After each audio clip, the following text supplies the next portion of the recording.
Talk with Scab and Joe. The American experiment requires us all to push the boundaries. What's up, everybody? Welcome to Blade Talk with Scab and Joe. Sit back, relax. We got a pretty good show here.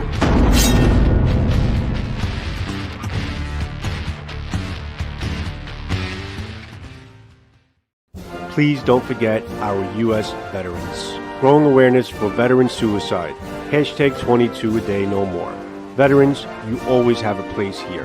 There is a number in the description of all of my videos for some good folk that can help you if you are in despair.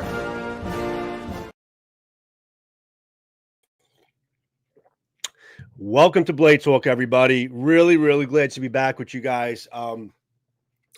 The guys are all in the room right now. Before we get started, as you saw in the intro, guys, this is Blade Talk with Scab and Joe, and we support our vets on Blade Talk as well as our corresponding channels.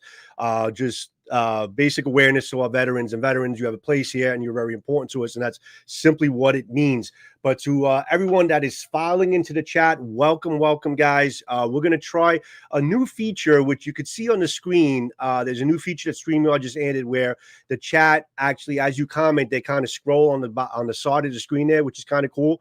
We'll see if that doesn't get too annoying, but I think it'll help us engage with you guys a little bit more. So we'll see how that works out. But other than that, this should be a pretty exciting show, guys, because I've been looking forward to the show for a pretty long time.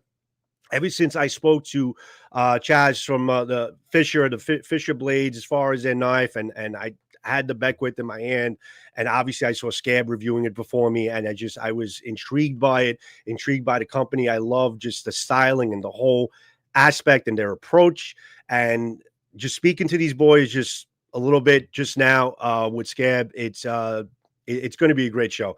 They're great American boys, great American men, guys. Let's call them boys. Sure, they want to be called boys, but yeah, they're brothers, and it's pretty cool that they're doing this together, and they got a lot of great things to share in terms of their knives and in terms of this conversation. So without further ado, let's get Blade Talk going. Let's get the guys in, Scab and the Fisher brothers coming in. Hey guys, welcome, gentlemen. Welcome. Hey Joe. Hey Scab.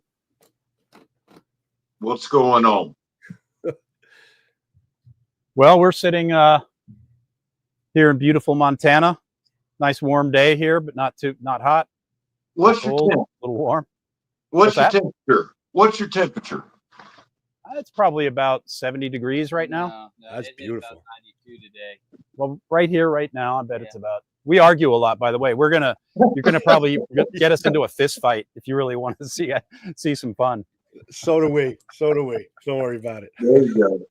So, guys, listen. The format is about all the same, and what we want to do is just have some fun and a fireside chat. So, if you guys would like, introduce yourselves, give us a little history of the company, and we'll jump in this thing.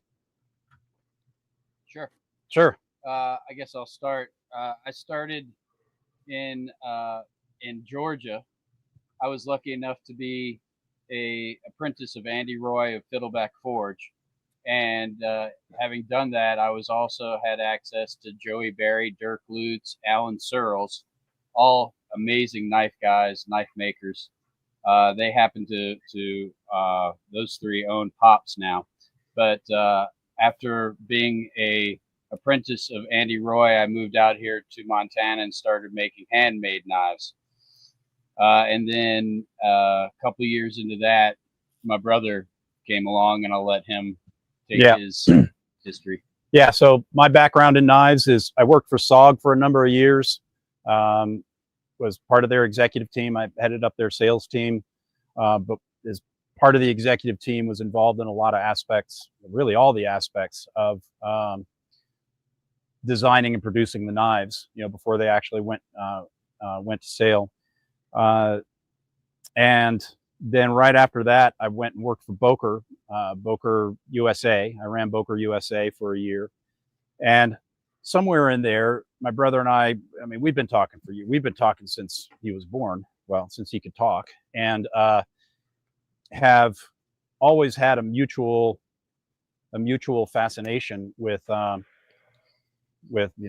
knives and outdoor stuff, and shooting and hunting and that whole thing. So knives is not like a new part of our lives. It certainly wasn't a new part of mine either.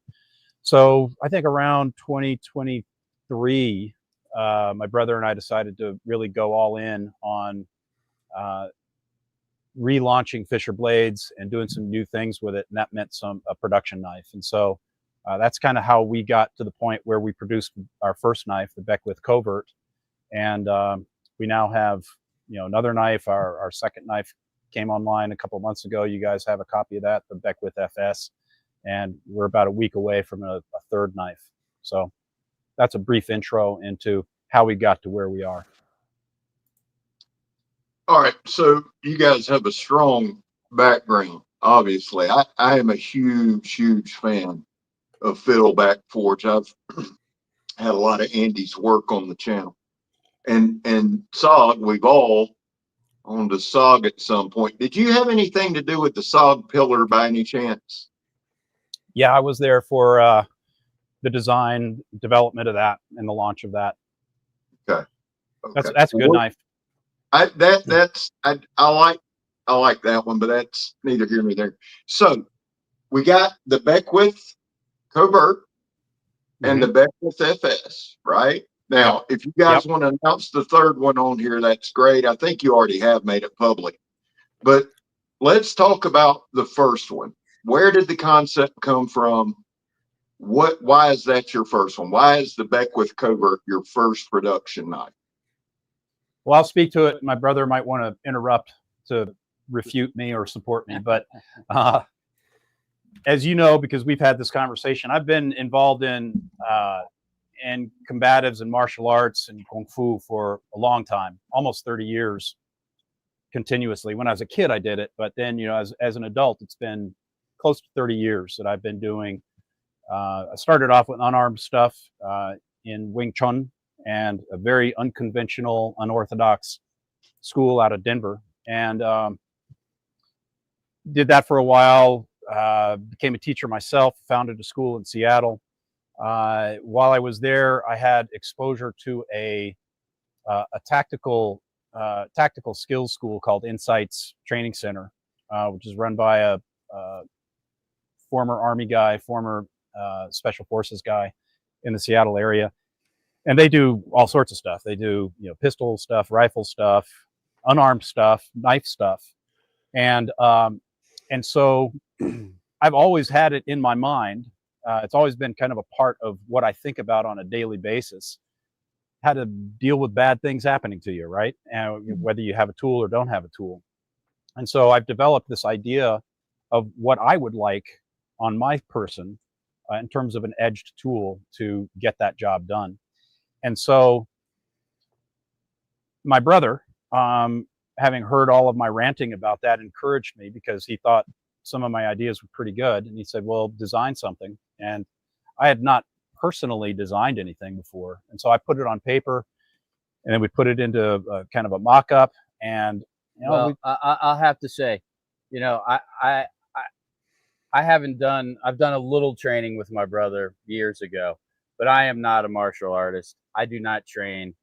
My purview is more in the bushcraft kind of area. But when I saw the first iteration of Chaz's knife, I mean, sometimes you just know when something's a winner, when it's right. Right. And it just spoke to me. I could see a lot of the design elements and the reasons behind them. Some I couldn't, but it was a winner from the start. It changed dramatically, actually, in shape. On your suggestion, actually. Well, on the handle shape. Yeah. But so I did have some input into the design, but it's all my brother's, and it was a winner from the beginning. Yeah, so I can talk about it more, about exactly why I did what I did on that knife. Yeah, let's do that. You want? Yeah. Sure. Well, Absolutely. I wanted something that would be legal in most municipalities in most states. It's not in all, but in most, because it's got a 3-inch blade. 3 inches good, yeah. Now it is a fixed blade, and that was very intentional for 2 reasons. One, I feel like the most reliable edged tool that you can bring to bear in a combative situation is going to be a fixed blade, because you don't have to worry about its opening, its deployment, its failure, or any of that. It's reliable.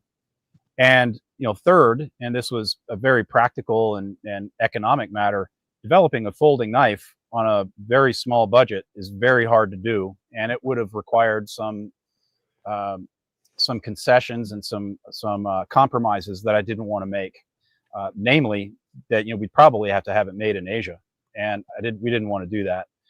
So that 3-inch full grip for most dudes' hands, not all dudes, but for most dudes' hands, full grip, 3-inch blade, pocket carry, slim enough that you could put in your pocket and more or less forget about it, accessible enough so that you could get it drawn and deployed wickedly fast, and yet visible so it didn't violate some of those conceal knife laws that you find in some municipalities. So that's, there are two reasons why the pommel sticks out of the pocket. One is so you can access it quickly, and two is so it doesn't qualify as concealed, so you can carry it in places that prohibit that.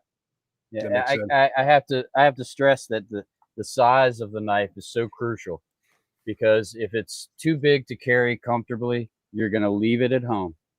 It's just like any other weapon or defensive weapon. If it's not comfortable to carry, you're just not going to do it. So,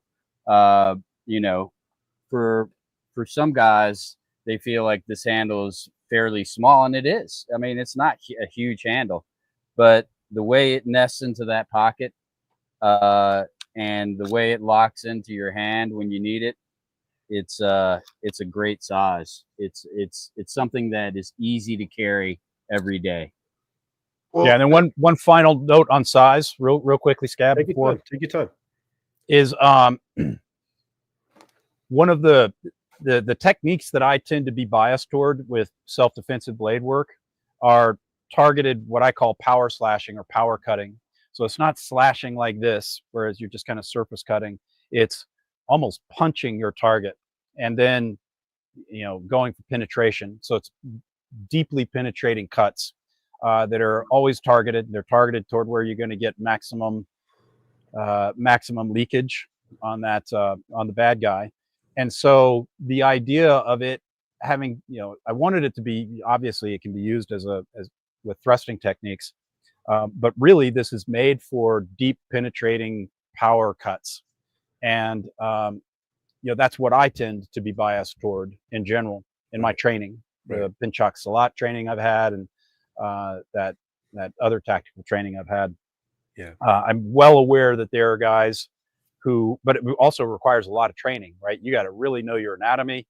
You got to train with that knife, and ideally train with a trainer version of that knife a lot to become proficient with those techniques. So that was the idea around, for one, around the Tonto, because that Tonto intersection, the intersection there really, really improves by about 40% based on our cut tests with pig carcasses. You get about 40% deeper cuts with a Tonto. Well, all the experts basically tout the Tonto tip as being pretty much the most formable, type of weapon on a fighting knife. And I love the fact how you guys included that booklet, that little pamphlet, as far as like the kill points and things like that. You included that into the package, which I got to say, and I really love how you got, and that's why I really wanted to make a whole video of just how you present the knife, even just like the little whimsical things like the Band-Aid and the army guy. I mean, those things really gave me. Scab needed it, right? You needed that Band-Aid, right, Scab? Yeah. I've still got the cut. But it's just these little. I mean, that kind of gave me a big laugh. It really did. It's just different. There's different treatment and different approaches when you're dealing with an American company. I think kind of like Phobos Knives is the same way. They give you like the whole booklet and the manual and stuff like that. I just love that whole treatment you get and the experience of like getting into an American knife with that. It's similar, like what you guys did. Like the Band-Aid for me symbolizes the fact that the freaking thing is like outer worldly sharp out of the box. Yeah. I mean, that was like one of the sharpest freaking edges I've ever. I mean, that was crazy. Yeah, Sean. that's thanks to my brother. He Oh, puts every my edge on goodness. those. Thank you. God bless you. 'Cause let me tell you something. That son of a bitch was freaking sharp. A lot of practice, man. A lot of bloody fingertips in my history with. I could imagine. I could imagine. Sharpening. So. Go ahead, Scab. Now I'm listening. It's sharp as shit. I cut myself in the elbow. I was going to comment on the handle size. The handle size is good for me, but here's the deal. When I look at a pocket fixed blade as a knife user, not necessarily from a self-defense application, and that's always certainly part, it always has to be in your head. But just as a knife user, when you talk about a pocket fixed blade, a pocket knife, right, is a certain size. And this is the FS, which I adore. But to me, I don't mind if the handle's a little smaller on a pocket fixed blade. Sure. Because you're going to judge your hand. You're going to use it in different ways. So I have no problem with that. I like it. Yeah.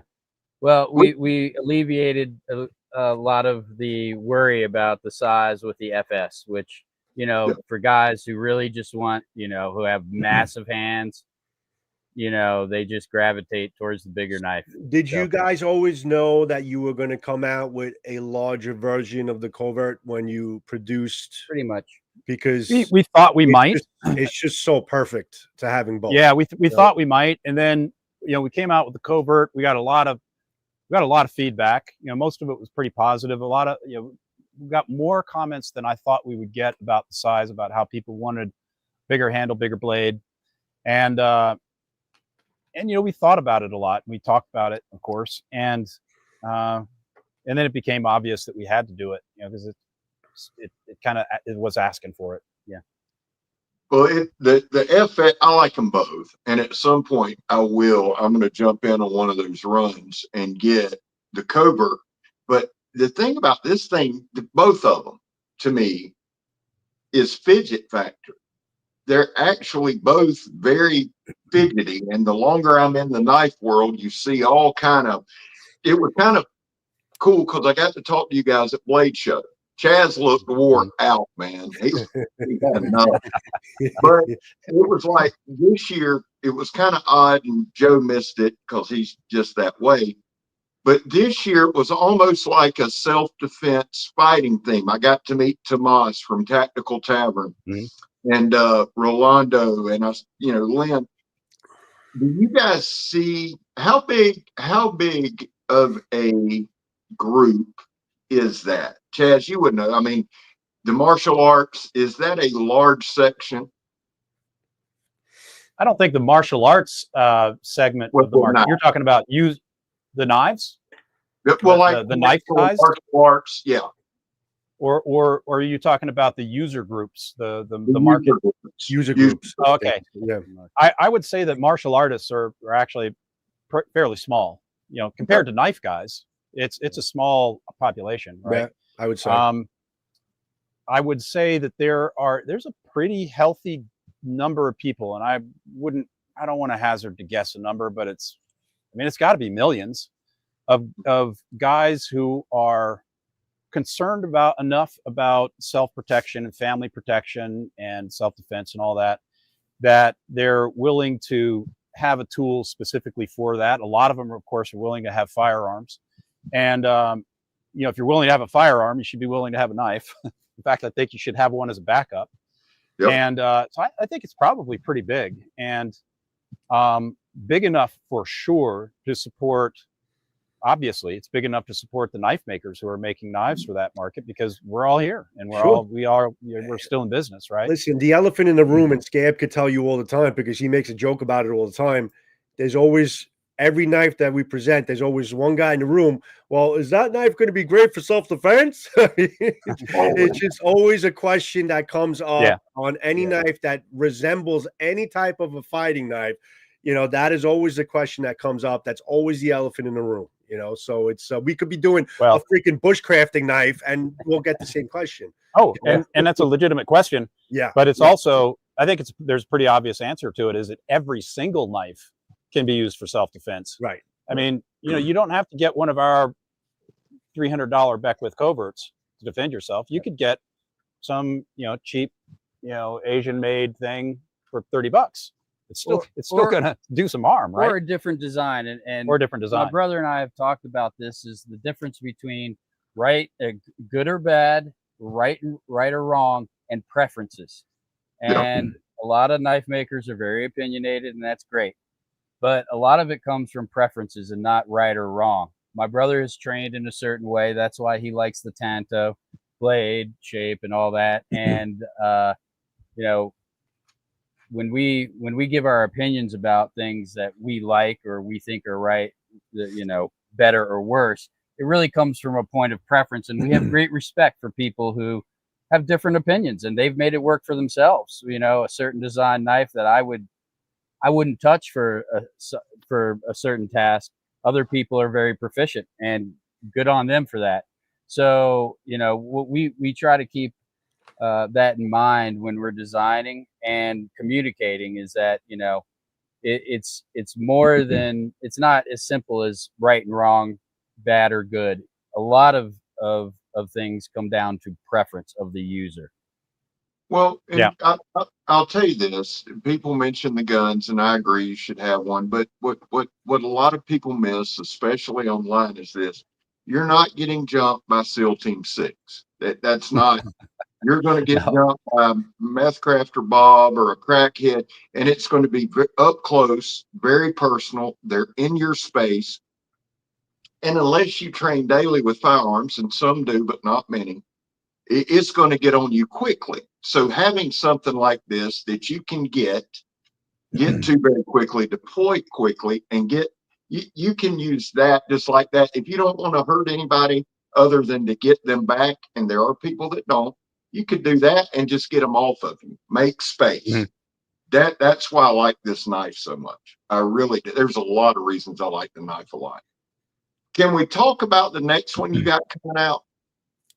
Yeah, I have one right here actually, and actually it's good you talk about. We're talking about preferences. So after we made the covert, I have some connections in the Tier 1 community, and so I talked to a bunch of those guys, both active, currently active duty as well as retired, and virtually every one of those guys said that the thing that they would probably carry on their kit when they were active duty would be a dagger, because most of them, we think that they're, James Bond or Jason Bourne or all that, and they've spent 30 years training, and they put a lot of time into training, but their prioritization of training within that, knives and even hand-to-hand, comes really far down the road. And so most of those guys don't have a whole lot of training in blade work and using the blade as a weapon. Not the kind of training I'm used to, like with unarmed, right? Or that they do with firearms or explosives. So because of that, because they want something that they want something they can stab the guy with. And they want something that they don't have to think about. They don't have to think about the grip on it. They grab it and kind of, monkey man way, and they stab the guy until he's no longer a threat. And so what came from that was two knives. We're doing two. The first one, they're both called McNasty. And this is it right here. It's a dagger. And this one has a 3.4 inch blade, I think, 3.3 inch blade. It's also designed as a pocket carry, which most of those Tier 1 guys that I spoke to, they want for their kit, for their plate carrier, they want something about 5 inches. And so we're going to have a 5-inch version of this coming out soon as well. Nice. This is McNasty PK, which stands for pocket. And when I talked to them about it, they did say they wish they had a small dagger that they could carry when they're off duty around town with their family, going out to dinner. They're not going to carry some big, Fairbairn Sykes, psycho knife with them when they go out to dinner with their family. So that's why we have these two McNasties coming up. And just for your reference, the McNasty is named after James McNeese, nicknamed McNasty, who was a U.S. paratrooper, 101st Airborne, I think. in World War II who did some pretty amazing stuff That's during badass. D-Day and immediately following D-Day. He So and that's his 13. I'm sorry. I said he and his 13. He and the filthy 13, Yeah. exactly. Yeah. Yeah. From which we got the Dirty Dozen. That's So right. that's Mhm. how they made that movie. So so that's the. I'll show it to you guys again. That is the McNasty PK. Coming in a couple of weeks, actually. Is I when like they're that on. handle. What size are your hands, Chaz? Extra large, large, They're- extra large. They're large, kind of a Can you basic put it in? Can you large. put it in your hand? Can I see it in your hand again? Yeah. Oh yeah, that's perfect. That Compare thing. it to- That's That's Yeah, perfect. if you compare it to the Yeah. covert, the covert, I can fit all my fingers between the pommel and the finger guard, and I can a little bit more easily, get all those fingers on the McNasty. That is one perfect everyday size for a double edge. I like that for a dagger. I like it. That's really Yeah. cool. And the fact that you're ultimately also going to introduce the 5-inch, I think, is you're covering all bases already. That's cool. Yeah, that'll be out in about a month and a half. Yeah, that The I like larger that. version, That's clean. and that's called the McNasty FS for full size. FS, full size. Got it. Got it. Yeah. Those like- now you had the PK at Blade Show, right? We did. We just had Yeah. this one copy of it Yeah. to kind of show people what was coming. That it's a clean design, man. I like that Yeah. a lot. I like that a lot. And y'all have another one coming that I talked to John a little bit about, but I don't know if we should say anything. That's his Yeah. blade. You want to keep it secret or talk about it? No, we're gonna delve into another segment of the market with sort of a everyday carry knife. It's the knife that I've been wanting my whole life. Like as you go in your mind, you think you use all these knives every day, doing all this stuff, and you think, well, I want this for an everyday knife. I want that for an everyday knife. So I've been doing that for about 10 years, and this is the design that I've come up with. We don't have an example right now to show you, but it's a small pocket sized fixed blade everyday carry knife that's based very loosely on like a modern bird and trout would be the best way to describe it. With the continuous curve edge, drop point, flat grind, Full flat grind. Yeah. And we're really excited. I'm really excited for it. It's a different segment of the market, but one that I feel fairly comfortable in, even though it's fairly crowded. So that should be coming. When do we have that coming? That's August. Yeah, 2 months, August. Oh, that's a long from now. Yeah. We've been really busy this last year. I mean, the Beckwith covert hit hard, and I mean, we just, we've been putting our nose down and working ever since to try to get more knives out, making some improvements and adjustments on some designs. So we're all in on this thing, and we've got a lot more great stuff coming. There's a couple more topics. No, go ahead, Scab. I'm sorry. No, go ahead, Joe. Go ahead. No, I'm saying that there's a couple more topics that obviously we spoke about off air that we're going to get into.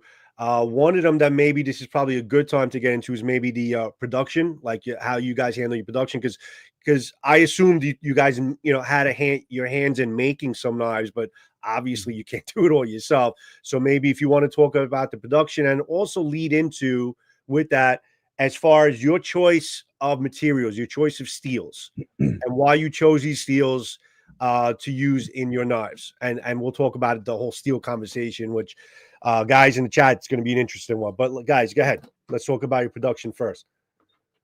Yeah, my brother is probably better situated to talk about the steels. He's our resident steel nerd. I'm no metallurgist, but part of the quest for deciding on steels is where it comes from.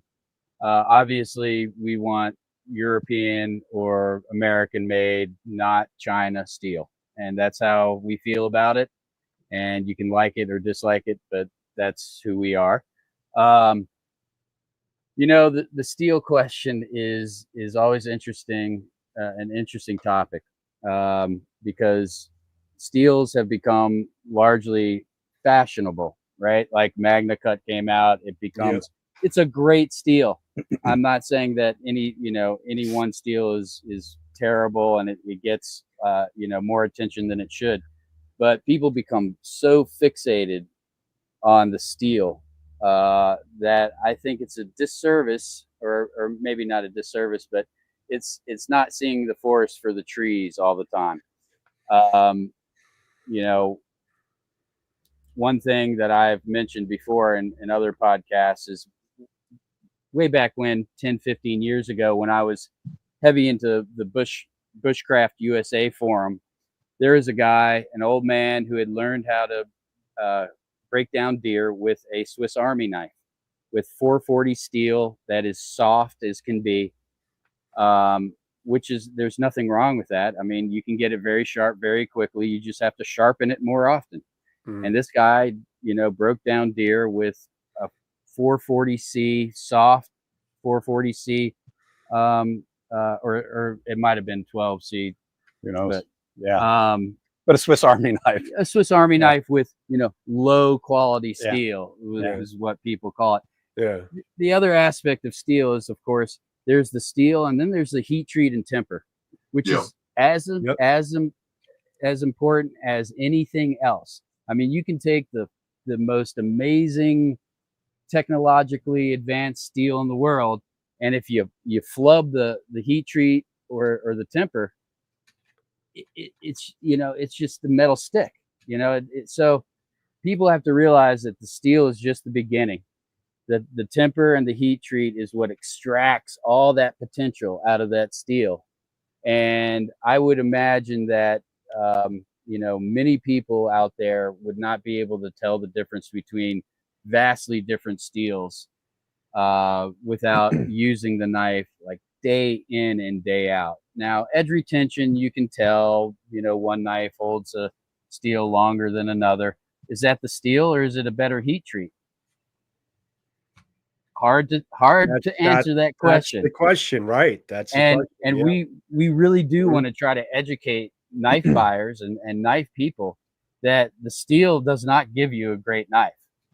I mean, you can have, alien steel on a terrible design and it's a bad knife, so every part of a knife has to be in line to be a good tool, and steel does not make the knife. And so we try to keep that in mind as a custom maker, as a handmade maker. I went real slow on my steels, and I don't have a vast experience with a whole lot of steels because I tried to perfect a steel before I kind of moved on it. Took me quite a while to get really comfortable messing, having messed with A2, going up and down on the hardness and messing with the temper and all that. And 8670, I had a great time exploring that steel. That steel is a very interesting steel. Is one of my favorites, actually, even though the numbers, if you look at the numbers, it might not appeal to you. It's sort of like cars. Like, you can get the fastest car in the world, but sometimes a slower car is just more fun and you want to drive it more. So as far as steels go, we like to try new steels, and we will be, but we don't just jump at the latest trend and just go, oh, this is what people want. We really do think about the design and go, what is the best steel for this design? Not what is the most expensive, hottest steel right now, even though that sells knives. If you put out knives in the latest steel, people will buy it just because of that. Yeah. Yep. And I think what a lot of people don't fully realize is that, excuse me, when you buy a knife, the part of that cost, the part of that price that is represented by the steel, whether it's, highfalutin Magna Cut or so-called lowly D2. I saw a comment about D2 in there. Yeah, D2 can be a good steel, by the way. Steel. The that part of that price is very small, right? Yeah. So, they're buying MagnaCut and they think it's the greatest thing in the world, but that's not why it's costing what it costs. It's costing what it costs because of a whole bunch of other factors, and where it's made and how it's made and How long it takes to design it. how long it takes to design it. I mean, And we are so intent on the design of a knife. yeah, and I'll circle back to that in a second. But the production part of it, you asked about production, but before we went live, we were having a conversation about whether or not we do everything, and we couldn't do everything, not with the budget we had for starting this brand. The machinery required to do the bevel grinds that we make, you could do it on a CNC machine probably, but we didn't want to use that. For one thing, it represented a really big learning curve because neither one of us are CNC operators. And if you farm it out, you're going to be paying for that expertise, and it's actually much more expensive to make blades by CNC milling than it is by burger grinding. And so, which is a bit of a problem because there aren't that many contract burger grinders in the U.S. We've found a few, and we're using one. We don't do that blade bevel grinding ourselves. We don't have a laser to do the laser cutting, so we contract that out. And we can heat treat in our shop because he's been heat treating for a long time, but we can't do it at production scale, even at the small batch production that we do. So we contract out some of those critical steps, like the profiling of the blades, the heat treat, the thickness grinding, and the burger grinding. That's done by some partners that we have, and the CNC, the milling of the scales is also done by a contractor. So we get those parts. We decide what we're going to coat it with if we coat it. We've been using Cerakote a lot. We've got some other ideas we're working on. And then we do the final edge. Like I said, my brother puts every edge on every knife, pays a lot of attention to that because that is sort of the horsepower of the engine, right? If you screw up that edge, doesn't matter how great that engine potential is, it's gonna not work as well. Everything works towards the edge on a knife. So. Yeah, and then all that final assembly is done here in Missoula. So that's kind of in a nutshell what production looks like. Circling back to a point my brother made, which is the design process of a knife. We have three pillars that we operate on here. The first one is what we call purpose first design. And what that means is that every time we might have an idea for a knife, like the Beckwith Covert, for example, that had been cooking in my head for quite a while. But we decided we were going to start with a very simple expression of what the knife is for. What is its purpose? And we wrote it down. I mean, I wrote it down on a piece of paper. And then we started designing the knife. And anytime we had a decision to make, do we make the blade longer, shorter, bigger handle or whatever, it had to serve that purpose, all the way out to the very last approval of what we were going to actually make. If it doesn't serve the purpose, it doesn't go in.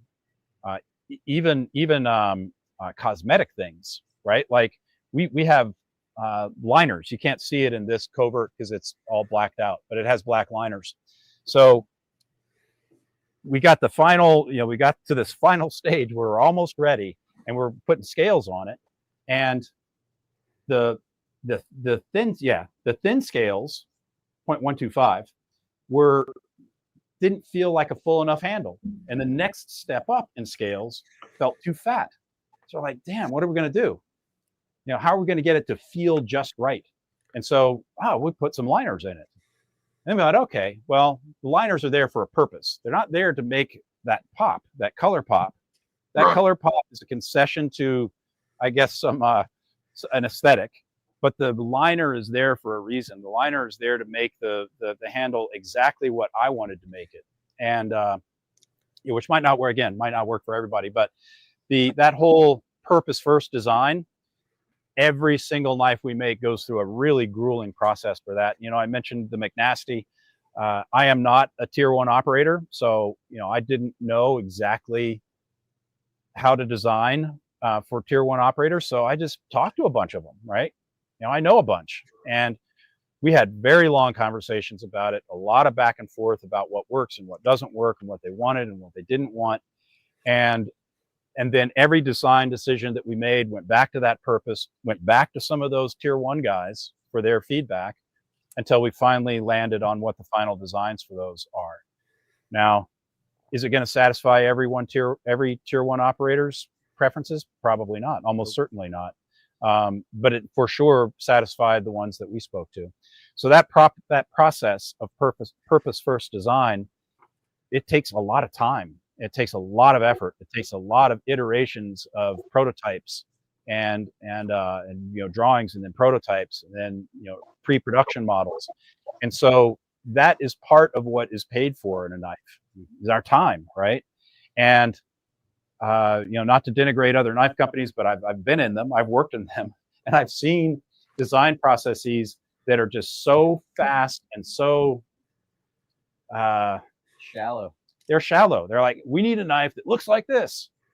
Somebody was watching Star Trek, and Worf the Klingon had this thing, and it looked really cool. If we tone it down a little bit, we're gonna have a winner, right? And so they come up with a design that is not serving a purpose. It's for fashion or for marketing or something. And there are some guys out there doing a really good job of designing, for sure. But there are also some companies out there that are just churning out stuff as quickly as they possibly can. And so that is one way to make your product less expensive to the end user, is by shortening that process, which we don't. So that's our first pillar. Our second pillar is batch production. So we generally will not, we're making 100 to 300 unit batches. 300 when we do a lot. Usually it's 100, maybe 150. And what that allows us to do with these short runs is continuously evaluate the feedback that we get on the knife, so that if we need to make changes, we're not sitting on 10,000 knives that we ordered from China or Taiwan, and we got to sell through those things first. We've already sold through, right? So we just make our change. And we have done that. And not only that, but the batch keeps you from ordering 10,000 knives, and then there's a problem. Yeah. There's a flaw. There's a, whatever. Yeah. And then you have the nightmare of, well, what are you going to do? Are you going to pass off something is not exactly right? Or are you going to take the hit on 10,000 knives? No way. Almost every company is just going to put it out there. Move them out. By keeping them small, and we have had problems with large amount of batches, and we don't put them out. We just take the hit. Yeah. But we can take the hit because it's not 10,000. It's 50 of them. If I can interrupt, guys, this is the Beckwith FS. I don't know, people were asking what this is. The Beckwith FS. This is the latest one.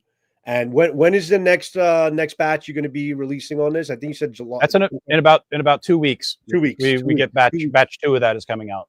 All right. So in about 2 weeks, this is the Beckwith FS. I have a review and Scab has a review. Take a look at it. I mean, it's an amazing knife. It really is. But now you're doing it. Let me pop in July 4th. No, we're not doing a drop on July 4th. Okay.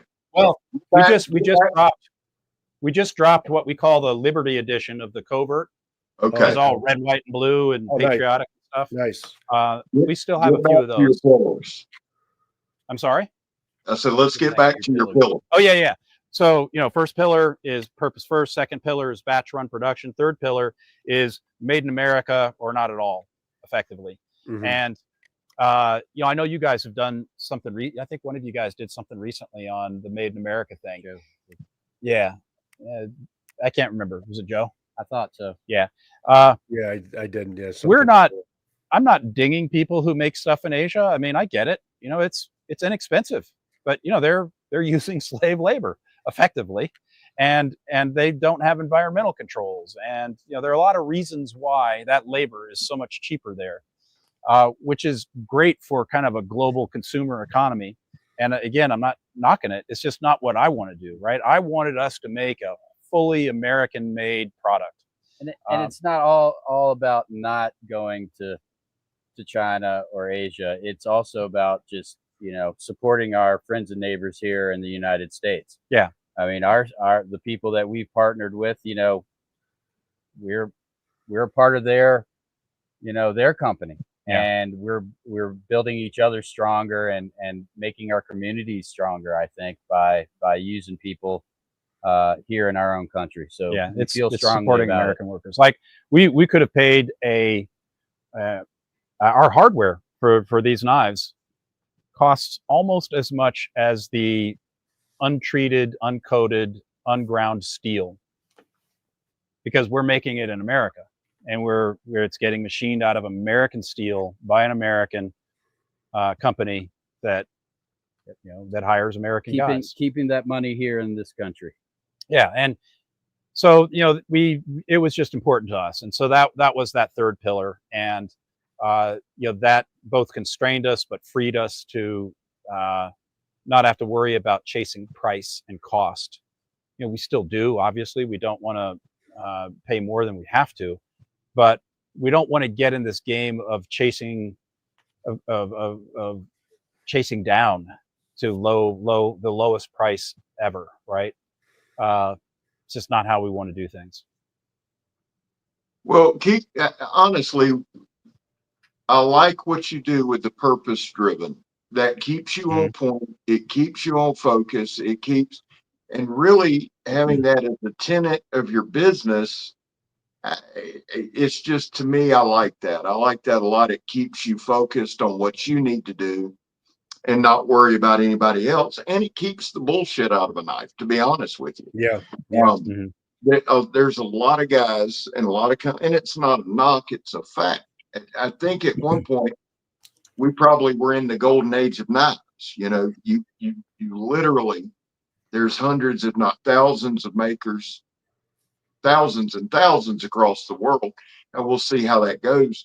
But doing what you guys are doing and carving out your own niche, that's respectable. You're not going the way everybody else is because you're not competing with that market. You know what I'm saying? If that makes sense. So I'm honestly, glad I don't view us as really competing with anybody. And, not to get all airy fairy about, I love all my fellow knife makers. I mean, I like most of them. But if you go into business thinking that not that I'm not competitive, I'm highly competitive, but I'm mostly competitive against myself, right? I want to produce the best I can. And honestly, for me, or what I think is the right, way for me to use a knife, or the right knife for me to have. And so, that's also pretty liberating, right? When you're not chasing some other dude or thinking you're being chased, it's like, you just make the best shit you can make. And that's what we're trying to do. Well, I'm not talking about competing head to head. What I'm saying is, you guys are separating yourself out, and a lot of people don't understand this, because the people that are going to buy this knife, right? The people that are going to buy your knife is a certain group. They just are. That you're not going to have to worry about. It's not like you got to go, well, my God, I got to compete with this $5 Walmart knife. The people that are buying your knife aren't going to go buy, and there's nothing wrong with it. Like you said, nothing at that's all. just not the group. I'm for everybody spending their money that they earn how they want. But I totally get and see what you're saying. I did not realize you guys were this young as a company. Obviously, you've got long roots in the knife world. In the knife world, yeah. The challenges. Talk some about the challenges about starting a knife company as recently as you have. He's the company warrior, so I'll let him talk about it. Doing the handmade customs, it is a tough racket out there. We are in a golden age of sorts of knife making here in the U.S. and in the world, I think. I mean, Blade Show this year and last year, walking around, there were so many great knives, great designs, nice finishing. I mean, it's hard to make a decision. on a knife these days. You have a lot of great options out there. So for the custom handmade, it is, I think, largely pricing is the hardest thing for that, because none of these knife makers get what they deserve on the knife. You know, they're making $2 an hour if you plug in their time on these knives. Yeah, I mean, I was probably, if you included my time on my handmaids, I was probably losing money. Yeah. And it's a hard business. And I didn't sell a million of them by any means, but the people that can, I mean, great props to them. On the production side, for me, it was releasing some of these tasks to other people. It's hard for me to give up like complete control as like a custom maker. If there was something that I didn't like, I changed it right then and there, or I redid it. Now I'm relying on other people. So that's a little bit, has been a little hard for me. Thankfully, we've had great partners who, when we have problems or any issue, we can attack it and get it taken care of. So for me, that is the hardest thing is giving up that control. Yeah. But Chaz, you'll appreciate this. One of the things that's hard for me is having the discipline to say no. Let's do that next year. I want to do them all, right? We've got so many ideas for knives. And not that long ago, we set out this pretty ambitious schedule to get the Beckwith FS and both of the McNasties, and then this knife of my brother's and another knife we got coming after that. And I'm like, yeah, let's get them all done this year. And my brother was like, no, I don't want to do too much, right? And he was probably right. So we did push off one of those. Right. We pushed off one of those knives to next year. But for me, it's having that discipline. Even though I've been in the manufacturing world before quite a lot. I have a lot of experience with it, and I understand timelines and all that. But it's I'm just so excited about the ideas that we have, the knife ideas we have. I want to see them actualized, right? So that's a challenge. Being able to finance, we're bootstrapping everything. We started with a tiny little bit of money, and any money that we make just immediately gets shoveled right into that the next production lines. And so managing that is, that could be hard. And I'm fairly used to that. I've been fairly poor all my life, so I'm maintaining. Yeah, so that's, and we still are shoveling all of our, any money that we might make on a run, it gets shoveled into the future. Yeah. It doesn't go in our pockets. Right. And, we'll get to a point where we'll probably slow down a little bit. We don't want to be huge. We don't want to be as big as Benchmade or even SOG. It's too many headaches. I've had those headaches before. I don't want them. Yeah, I've told my brother, if we have an HR department, I'm out.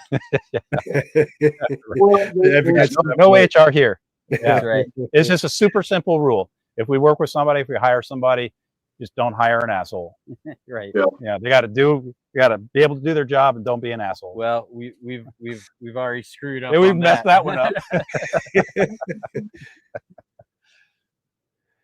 Well, having a company that size, there's a lot of freedom there, right?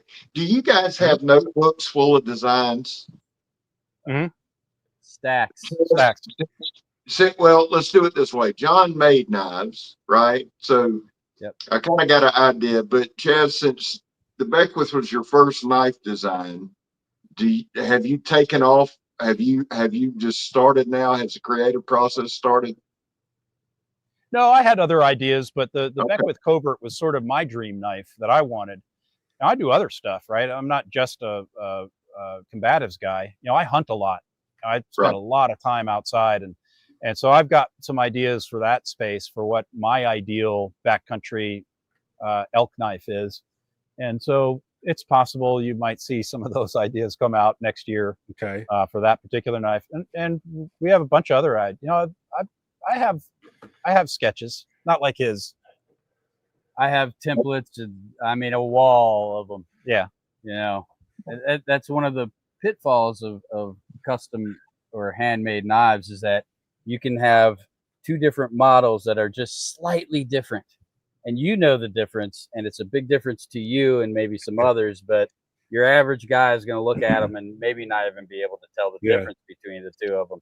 So I definitely over designed in the last 5 or 6 years, but by designing, that's where you get some chops and you start to realize what's unnecessary, what is necessary, what you like, what you don't like, what you believe in. You know, I was never a big believer in a lanyard, having a lanyard hole. I just don't use lanyards, and you know, for smaller knives, and so I just wouldn't put them on there, and I learned that by designing a whole bunch of knives with them that I just didn't like.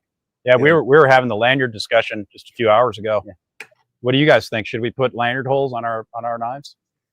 No, it's not on your knives. Nobody, you're not going to chop it. To me, a lanyard, and I might get ate up in the chat for it, but to me, a lanyard's more for chopping, right? Yeah, exactly. Yeah. So, so you can choke down and just hold it to your wrist. Yeah. Now, you guys have a good enough ergos on it that it'll hold in there. You don't need it. Yeah. That's the perfect example of good or bad or preference. It's my preference that I don't like a lanyard on my smaller knives. Other guys may love it and it might work for them, and great for them. I mean, no big deal. But for me, I just it takes away from a knife for me. Yeah. And that's my preference. So, two things, guys. First, I really respect how you guys are really, to a sense, you kind of have blinders on, and you're kind of really going in your own lane, and you're producing according to what you feel like, you know, a knife should be in your perception. And to a sense, you are trying to cater to a specific type of niche that wants those types of knives. But I like the fact that you're producing in accordance to basically what you believe the design should be in your hands. And you guys spend a lot of time in doing so. And I love that. I really do. The other thing is, you guys are brothers. And I've been trying through this whole conversation to figure out who is the dreamer, who is the one that holds them back, who is the, but it seems like you guys are pretty equal though.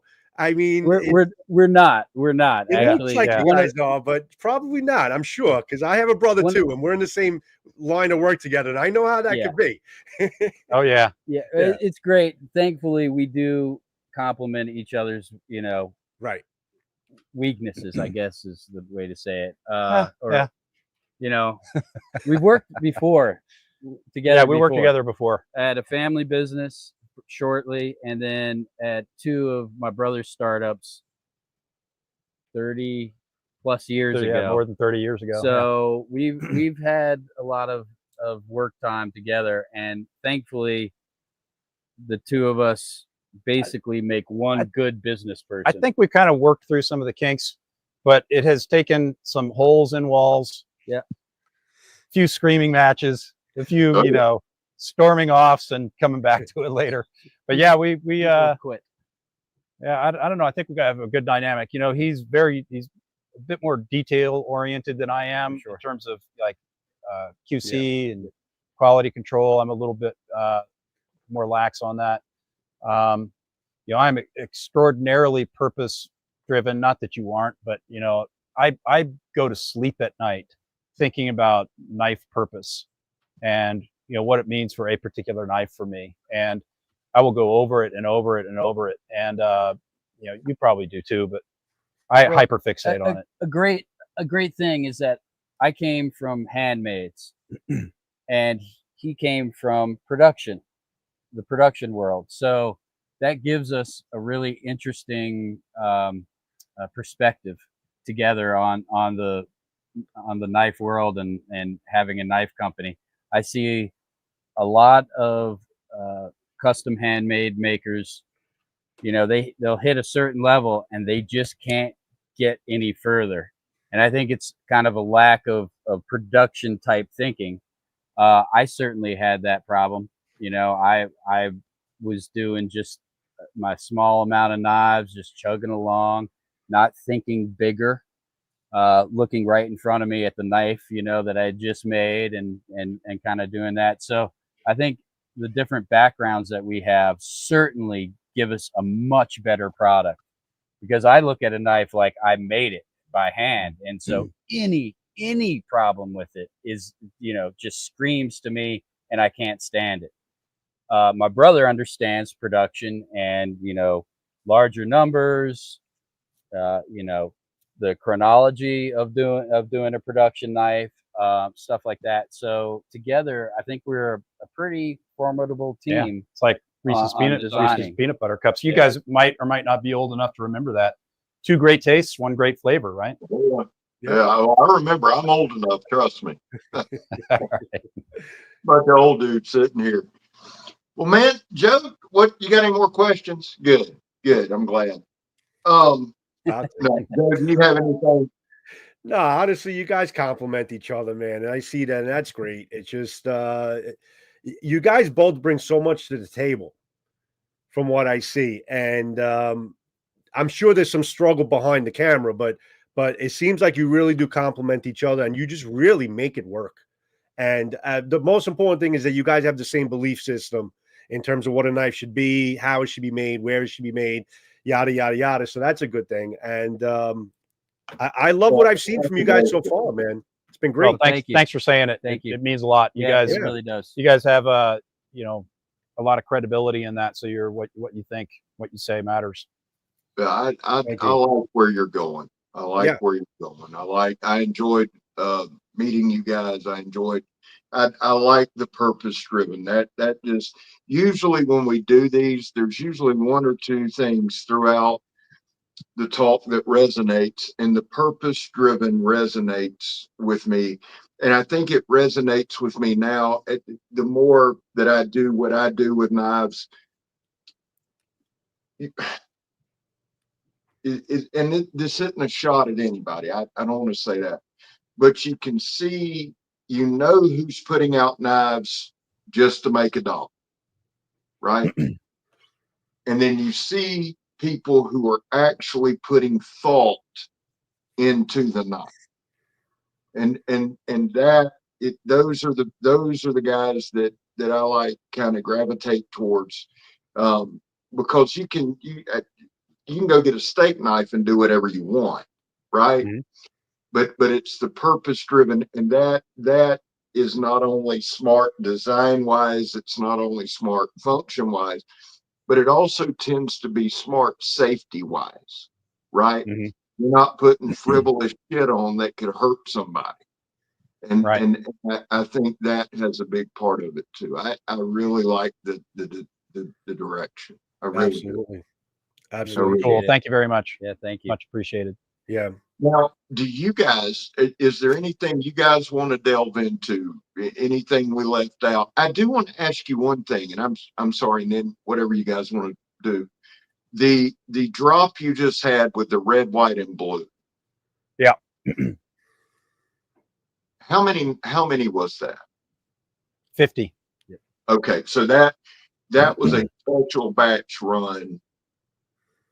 Just Small- super short batch. Yes, small batch. Every year we're going to do a Liberty edition, and it will be a patriotic edition of one of our knives.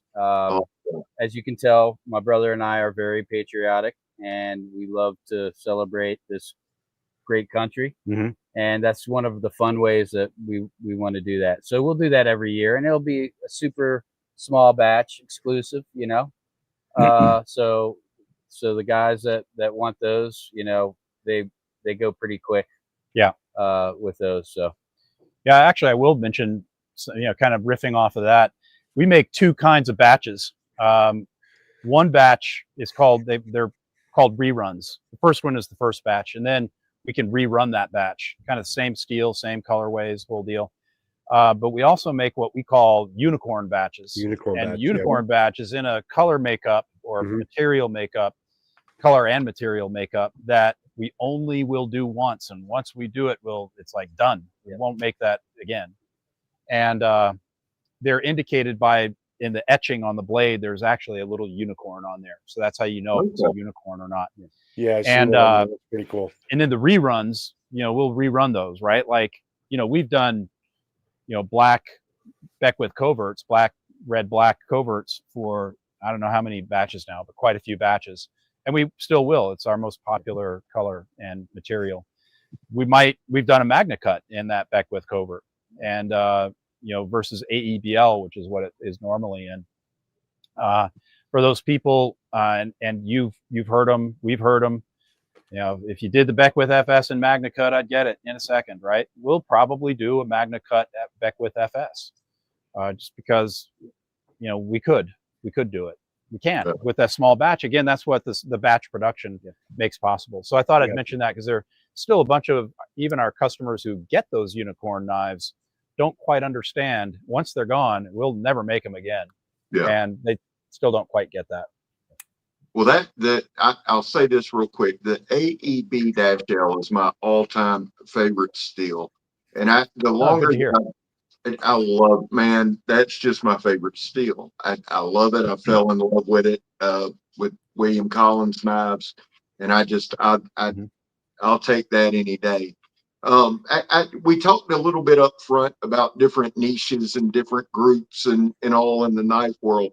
And I think that there is a group, the steel guys. I think they're a group, and we usually make fun of them, but they just like different steels, and they enjoy that. And that, just like the martial arts or the bushcraft or the hunting, or the camping, or the steel guys. That's a group. So it's good that you're catering to that. It really is.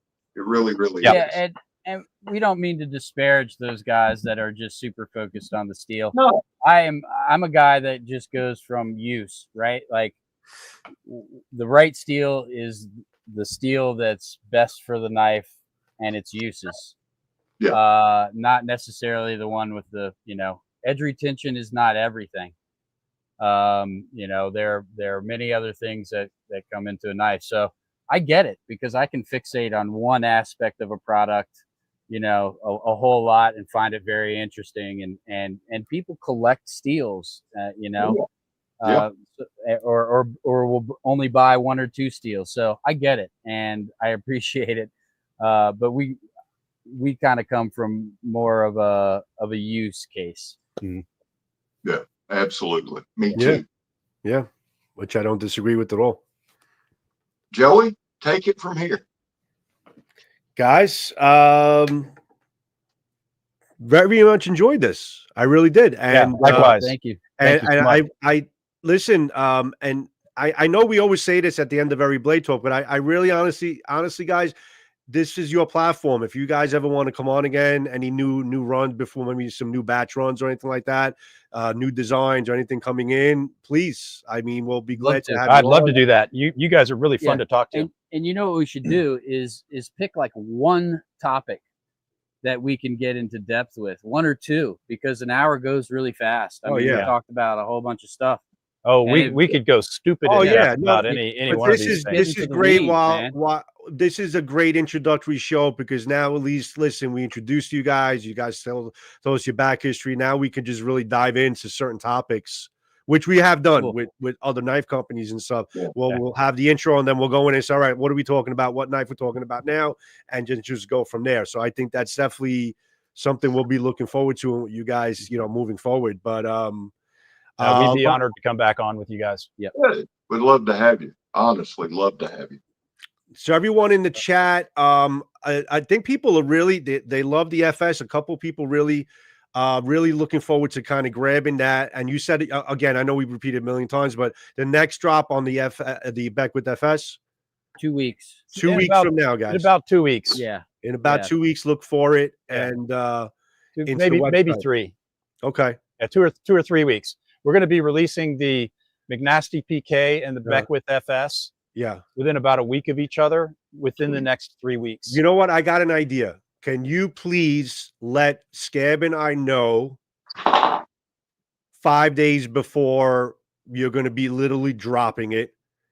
Mm-hmm. We have the knife. We'll be able to show it and do a lot of shorts and videos, and we'll advertise it for you, because I really want to get this knife in this Beckwith Beckwith FS into people's hands. I really think it's an extraordinary knife. I really love it. Well, And let your viewers know that you know, to get first crack at our knives, become an insider. That just means sign up for our email list. What we do is we always offer it to our what we call our insiders first before it goes on sale for everyone else. So we've had 1 or 2 batches that haven't even really survived the insiders, and then the general public, you know, didn't even get a shot. So we do give those guys, those people, a first shot. So if they really want one of our knives and they want a low number in the serial, then sign up for our insiders list on FisherBlades.com. Yeah. I'm on the site right now. Okay, you guys got that, FisherBlades.com. If you really want to get an insider to know when the knives are coming in, that's perfect way to do it. Absolutely. Yep. Okay. Great. I'm just trying to see in the chat if there's anybody had any questions. No, everybody's just kind of been following along. They're liking what they're hearing and stuff, but been great. So guys, listen, we thank you for spending time with us. And really looking forward to what you guys are coming out with. I love your vision. I love how you guys are approaching this, different from a lot of companies out there. Again, which is, like Skip says, it's not a bad thing, but it's nice. It's refreshing to deal with guys like you that just really are just looking forward as far as, you know, one lane and not looking, you know, at 5 lanes ahead of them on the side of them. And I like how you guys do it. And you're really doing a good job for it. And you're putting in a product that I think is going to put, there's so much thought and function that you're putting into the design that just, and that's why these knives are just so well done. And yeah, really just looking forward to new batches that are coming, guys. Thank you. Means a lot. Thank Killer. you. Thank you. Yeah. Well, thank you very much, Joe. Thank you, Scab. Yep. Yes, sir. Hey, y'all hang out with us when we go off the air. Just hang out for a minute. Yeah, as soon as I go off. So, guys, that's the show. Thank you for joining us at Blade Talk with Scab and Joe. If you're catching this on a rerun, welcome, and thank you for joining us there too. I really appreciate you guys hanging out with us. To the next show, we'll see you when we see you. And Fisher Brothers, thank you for joining us. Scab, thank you as always. And have a good night, everybody. Now, this is the awkward pause when